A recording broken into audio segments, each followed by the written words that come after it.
Could these cheap dollar store paints be used to paint some actual wargaming terrain? If you're making things on a tight budget, it's worth finding out. So I bought these 6 dollar store paints and I tested them on a piece of 3D printed terrain and this Warhammer ruin to see whether they're actually good enough. To keep it cheap, I only bought 6 colors: black, white, red, blue, yellow and green. And to keep it all even more budget friendly, I will even prime everything using this grey dollar store primer, and I used these cheap brushes to paint the terrain as well. I'm starting off by painting this 3D printed container, because if the paint doesn't work well on this, painting the even more detailed ruin will definitely not work. Before I started, I made this little swatch to test the coverage of the paints, applying one more coat of paint on each of the rows. The coverage of the black paint is surprisingly good, even at 2 coats, while the white and yellow paints are just absolutely terrible, even with 3 coats.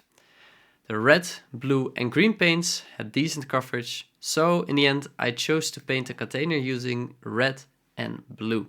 For the red part of the container I mixed a little bit of black with the red.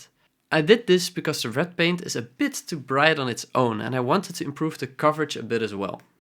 After 3 coats of the red paint, I then taped off the container using some regular painter's tape. No need to buy the fancy stuff for this. I did the same with the blue paint. I added some black into it and I put on 3 coats. Once it was all dry, I peeled off the painter's tape and highlighted the ridges on the container using the original colors without the black mixed in. To paint the metal hardware at the front of the container, I used a grey which I made by simply mixing the black and the white paint together.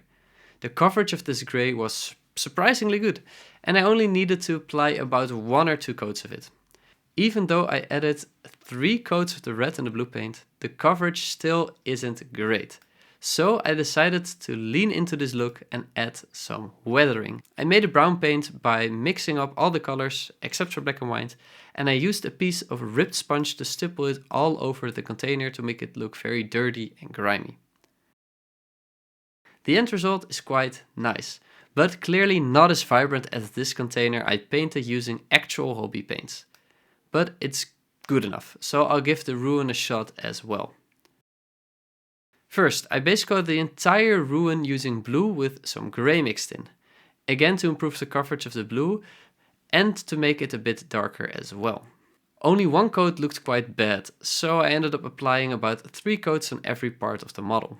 Then I painted a bunch of the details using just a grey color, like these protruding columns and most of the nice trim detail along the edges of the walls.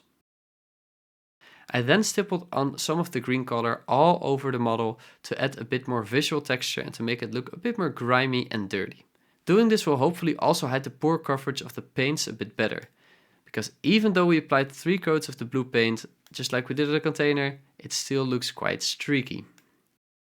I think the paint job looks a bit dull at this point, so I just mixed up some colors to paint and highlight a bunch of the smaller details on the building. However, the paint is just way too thick for this and it clogged up some of the details if I wasn't careful. After that all dried, I applied a black wash all over the model. And before you go into the comments and say, "That's cheating, you can just use a wash for this." This wash was actually made using the same black paint I've been using so far and was very cheap to make.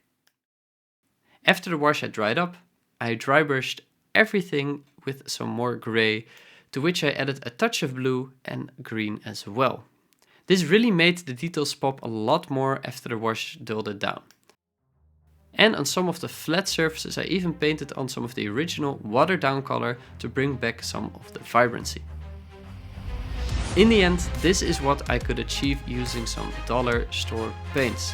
So, to answer the question, can you paint terrain using dollar store paints? Well, yes, obviously, but should you do it? Probably not. As you could see, the coverage was just really bad, even with multiple coats, and the thickness of the paint also made it quite hard to properly paint the details on the ruin. The only real application I see for this is if you have some of this paint already laying around and you or a friend maybe wants to try and paint some terrain for the first time. If you want to save some money on paints, one of the best ways to do so is by making your own washes, like the one I used on this ruin. So check out this video where I compare 4 cheap DIY wash recipes, including the one I used in this video.